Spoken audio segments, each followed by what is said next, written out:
A woman entered in silence, slipping into one of the most luxurious galas in the country, wearing worn-out shoes and carrying a box wrapped in raw linen. They laughed, ignored her, whispered, she must be lost. But when the most important man of the night knelt at her feet, the entire ballroom froze. The Venetian crystal chandelier shimmered over the Langford Hall ballroom like a caged constellation. Hundreds of tiny lights danced across champagne flutes, shimmering gowns, and perfectly rehearsed smiles. Music drifted from a string quartet tucked in the back, violins and piano weaving soft waltzes, as if apologizing for interrupting the clinking of glasses and murmured conversations. It was the Heritage Foundation Awards night, a parade of vanity draped in French couture and flawlessly tailored suits. Golden columns along the walls didn't just hold up the ceiling. They upheld the illusion that everything in that room was eternal and untouchable. And then, amid the silk fringes and stiletto heels, something didn't fit. A figure crossed the ballroom with measured steps. Small, steady. She wore a frost-gray dress that had belonged to other bodies in other decades. A thick wool shawl rested on her narrow shoulders, like someone who knew the world's cold even in heated rooms. Her shoes, worn at the edges, made a faint sound with each step, the muffled whisper of peeling soles against marble. In her hands, she carried a box wrapped in raw fabric. Her fingers didn't tremble, but held it with the kind of care reserved for something far more valuable than it seemed. Her eyes scanned the room, not with curiosity, but with a quiet, almost maternal attentiveness, as if she recognized every kind of ego, every mask. Her name was Martha Lowell, and no one there had a clue. She passed through clusters of guests who paused their conversations just long enough to judge her, acting as the unofficial jury of a cruel court. Their reactions didn't come in shouts, but in something sharper, stifled laughter, exchanged glances, and snide remarks dressed in sugar. Did you see that? I thought the kitchen staff had a separate entrance. That shawl, is it supposed to be conceptual? Maybe a bit too vintage. She's probably here to collect the flowers after the party. Martha kept her eyes forward. There was a quiet dignity in her stride. She didn't slouch, didn't rush. She simply existed there, in the unhurried pace of someone who knows scorn has an expiration date. She stopped at the organization table. The assistant behind it was young, her hair pulled into a precision bun, and she wore a badge with gold lettering. At the sight of Martha approaching, her smile tightened slightly. A customer service smile, polished for celebrities, utterly useless on someone who didn't fit the part. Excuse me, ma'am, do you need help? I'm here to deliver Mr. Graves' outfit. The assistant tilted her head as if hearing a foreign language. Her eyes flicked from the box to Martha's shoes, then to the fabric of her dress. Oh, I see. Deliveries go around back, ma'am. Service entrance is on the other side. Security's pretty strict here, you know. Martha could have explained. She could have shown the handwritten note Elliot had left weeks earlier. You'll bring it to me, like always. At the right moment. But she didn't. She just nodded, kindly. And without stepping away, she set the box gently on the table, with a gesture almost ceremonial. Like placing down something sacred. The assistant sighed, impatient. She signaled a security guard in a dark suit, who approached with firm steps. Good evening, ma'am. May I help you find the exit? Martha lifted her face. No fear, but no challenge either. I came to deliver something for the honoree. Her words came with such simple conviction that the man paused.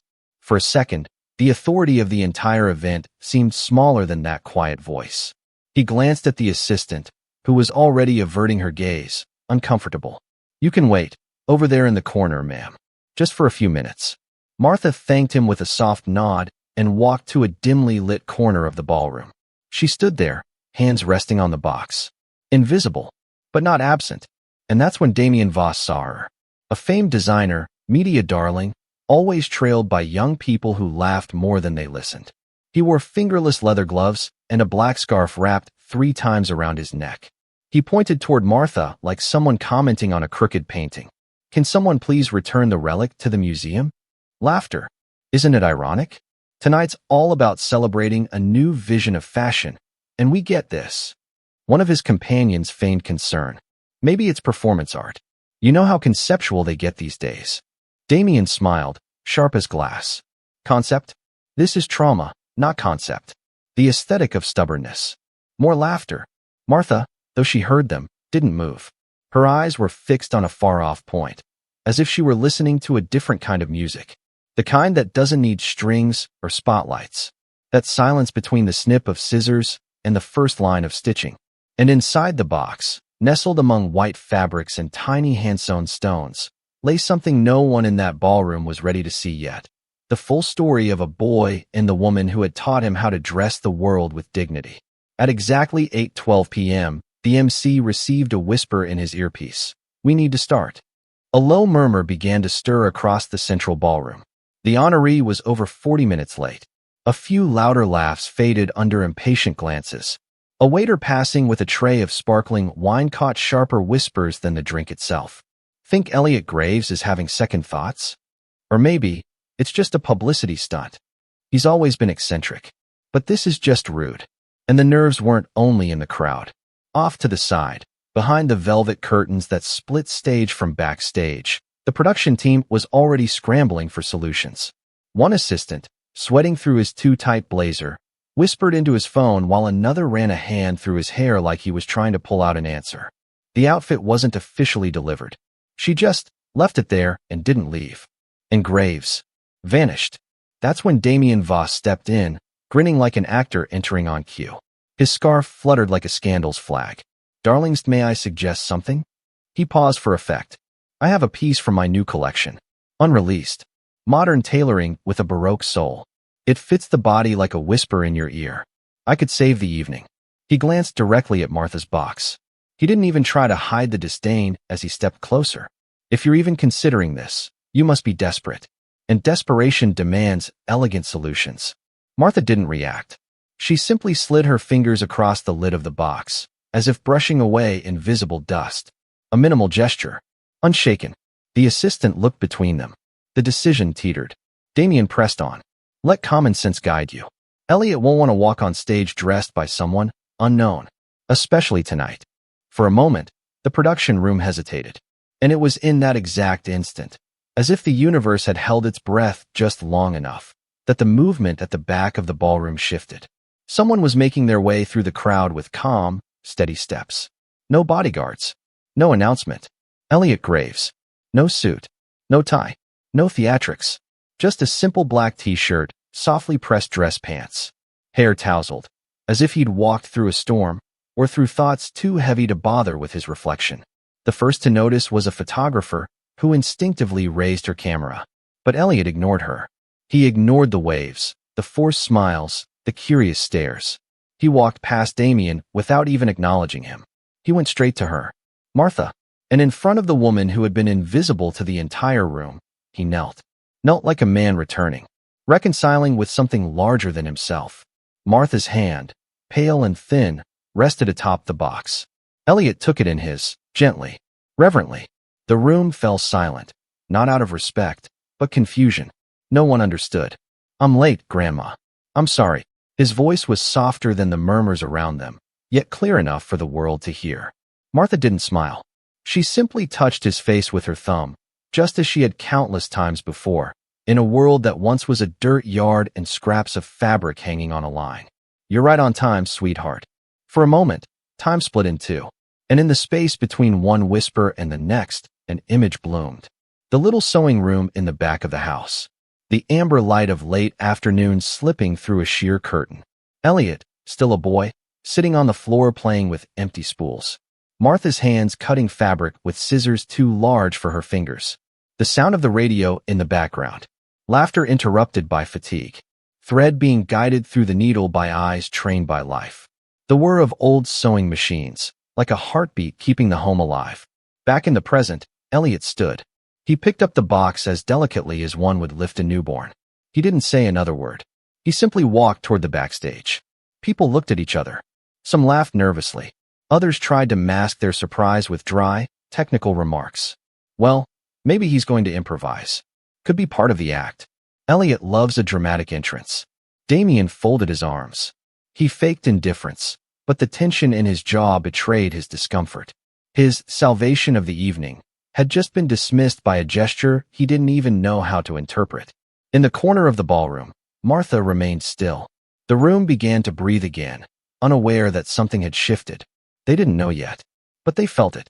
The master of ceremonies stepped onto the stage, stumbling slightly over his words, as though still trying to process what had just happened behind the curtain.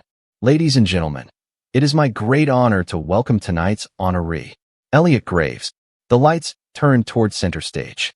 The curtain opened slowly, and for the first time that night, the room, usually quick to applaud, fell completely still.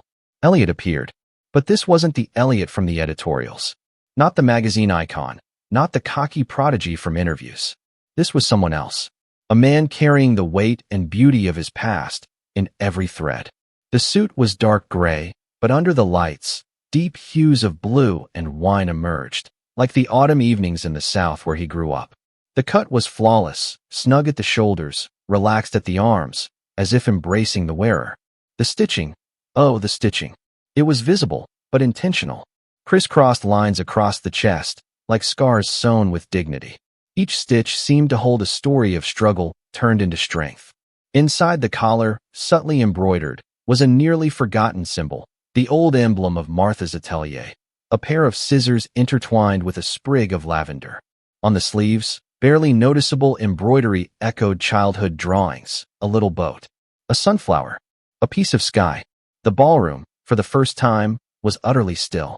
Not even the champagne glasses chimed. And it was Damien Voss who broke the silence with a loud enough whisper for anyone curious to hear. Interesting. Looks like a reinterpretation of one of my pieces. They even copied the symbolism. But before he could go on, Elliot took the microphone. His eyes swept the crowd, not in search of applause, but for something deeper. And when he spoke, his voice wasn't performing. It was remembering. Good evening. Before any thank yous, I need to tell you a story. Pause. This suit I'm wearing tonight, it's not just a garment. It's a map. A stitched archive of memories, sewn by hands that understand the value of time, of silence, and of truth. The audience began to focus differently now. For years, I've been called a visionary, a creator. But every creation has a source. And mine is named Martha Lowell. A ripple moved through the crowd. Martha is my grandmother, the woman who raised me alone. While I was drawing with colored pencils on the floor of a makeshift studio, she was sewing dresses to pay bills that never added up. She clothed me, long before I knew what fashion was. And not just on the outside. Silence. She clothed me in values. In dignity. In patience. In resolve. Every stitch she placed into a garment was a stitch holding me in the world. Some people now lowered their gaze. Others began to glimpse, from the corner of their eye, Martha still standing in the shadows of the ballroom, exactly where she'd always been. Invisible, until now. And for years, she dressed you. Yes, you. Celebrities. Designers. Brands that headline international covers. Another sigh rippled through the audience, a sigh of recognition. That iconic piece from the Cannes Festival in 2014? The one Damien Voss claimed was inspired by Baroque elegance? The seams were hand-stitched by her. No credit. No photo. No name. Damien shifted in his seat. Tried to smile, but the grin caught awkwardly at the corner of his mouth. Elliot continued. Martha was once offered a chance to sell her name. But the contracts demanded she surrender everything. She chose anonymity over dishonor. And that's why, today, no one knows her face. He looked out into the audience. And stopped. But you know her touch. A longer pause followed this time. Then, Elliot locked eyes with Damien. You included Damien. You, who bought her patterns years ago through intermediaries. You, who erased her hand-stitched signature from the inner hem. You, who smiled tonight while calling her a relic. The room froze. Damien opened his mouth, but no air came out. Tonight, I returned that name to where it always belonged. Elliot turned slightly and pointed to the back of the hall. Every head followed his gesture. There she was. Martha, standing tall, hands folded in front of her, eyes glassy but steady, the same calm expression with which she used to hold delicate needles and heavy memories. The applause didn't come immediately. People looked around. They hesitated. The weight of discomfort was thick. After all, most of them had ignored, or even mocked, her not even an hour ago. Then, from the center of the crowd, a woman stood up. Tall, elegant, dressed in deep green satin. A legendary actress, icon of generations, and longtime client of the great fashion houses. She raised her hands, and she clapped, slow, solemn, as if recognizing a signature she had never truly forgotten. Others followed, first timidly, then with conviction. Soon, the entire hall was on its feet. But Martha didn't move. She didn't smile for the cameras, didn't walk to the stage. She remained exactly where she'd always been, where few ever looked, but where everything begins. The applause gradually ebbed like waves retreating after high tide. The room still buzzed with names, exchanged glances, and documented everything, except what truly mattered. Elliot had stepped down from the stage, but Martha was still there, in the background, like a presence finally beginning to be noticed. Not because of the clothes she wore, but because of the silence that now framed her like a portrait. Journalists began to approach. Cameras adjusted their focus. Microphones bloomed like impatient shoots of a new, awkward curiosity. Mrs. Lowell, can you tell us how you began sewing? Is it true you created pieces for 5 major fashion houses? How does it feel to be discovered only now? Martha didn't raise her voice.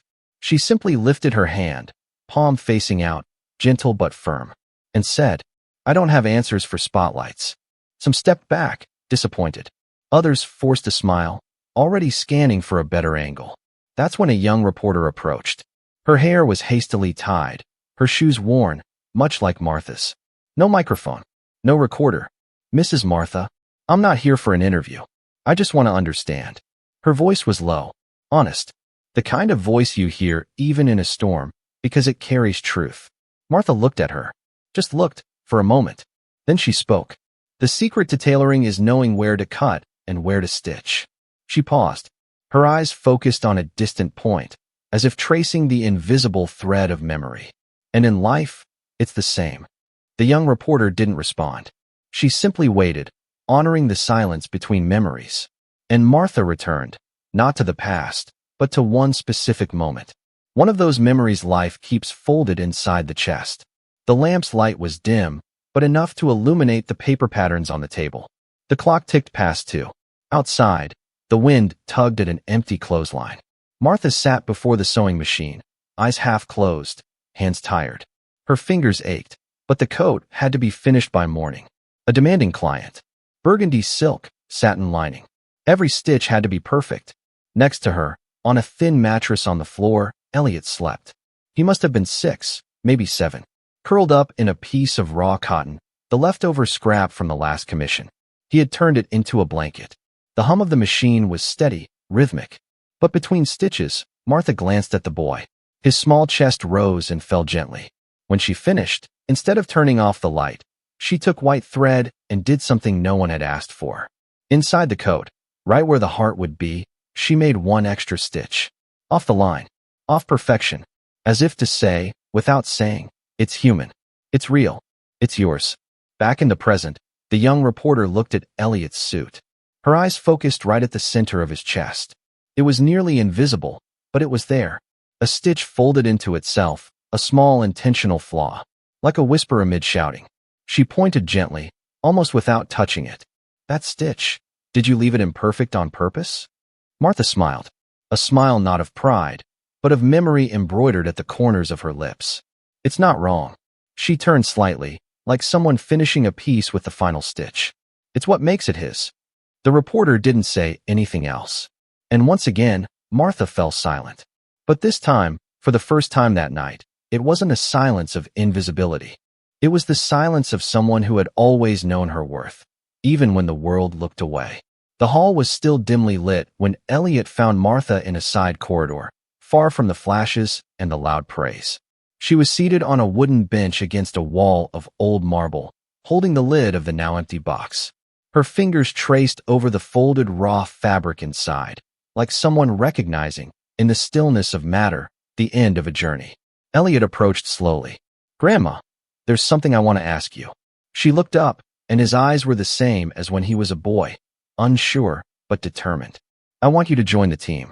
For real. I want you to have a permanent seat on the creative board. With your name, your seal, your pace. You call the shots. There was a pause, a silence that wasn't hesitation, but reverence. Martha smiled, not a smile of triumph, but of relief, the The kind that comes when recognition doesn't change your life, only confirms that it was worth living. You've already given me what I needed, sweetheart. She placed her hand over his. You honored me in a way no money ever could. She stood up slowly, adjusting the shawl over her shoulders. Now go. Build your story. I've already stitched mine. Elliot took a deep breath, fighting back the knot in his throat. He knew that her no was, in truth, the greatest yes she could ever give. As Martha turned to leave, a hesitant figure appeared at the edge of the corridor. Damien Voss. No entourage. No scarf. Just a man, slightly stooped, stripped of performance. He approached slowly, eyes red, not from tears, but from sleeplessness. From pride wounded, perhaps, or shame newly realized. Mrs. Lowell. Martha stopped, but didn't smile this time. She simply looked at him, the way you look at someone who's finally removed their makeup. Damien tried to go on. I just wanted to say I'm sorry. For the words, the erasure. For the hands I never saw. She listened in silence. When he finished, she tilted her head slightly and replied, with warmth, not bitterness. Don't apologize to me. Her tone was soft, but unwavering. Apologize to all the hands you ignored your whole life. Mine, and so many others. There's still time. Damien lowered his eyes. He said nothing more, but he didn't have to. Sometimes, the lesson doesn't come in what's answered, but in what's finally heard. Martha resumed her walk, unhurried. No one else stopped her. Outside, night had already begun to yield to the birth of a new day. The sky, a pale blue sheet being slowly drawn open. The shadows of the buildings still long, but retreating beneath the rising sun. She stepped out through the Langford Hall side entrance, where there was no red carpet. Just cold stone underfoot, the same path she'd taken when she arrived. But now, her footsteps no longer sounded like those of an outsider. At the bottom of the box, there remained a piece of raw fabric. Too small for a garment, too meaningful to throw away. Martha touched it with her fingers, feeling the fibers, the imperfections, the possibilities. Carefully, she rolled it up. Like someone closing a cycle. Like someone ending a story without final punctuation, just ellipses stitched with wisdom. And in the distance, from the other side of the building, came the muffled voices of the press crowding around Elliot. A reporter asked what that outfit, what that night, meant to him. His answer came steady, unprepared. Fashion doesn't have to be all sparkle. Sometimes, the most beautiful stitch is where no one's looking. The camera panned around, but Martha was no longer there. And yet, she was everywhere. In the curve of the collar, in the fold of the hem, in the quiet between one question and the next, in the invisible gesture of sewing the world from the inside out. She walked down the sidewalk, wrapped in soft morning light. Alone, but, for the first time, seen.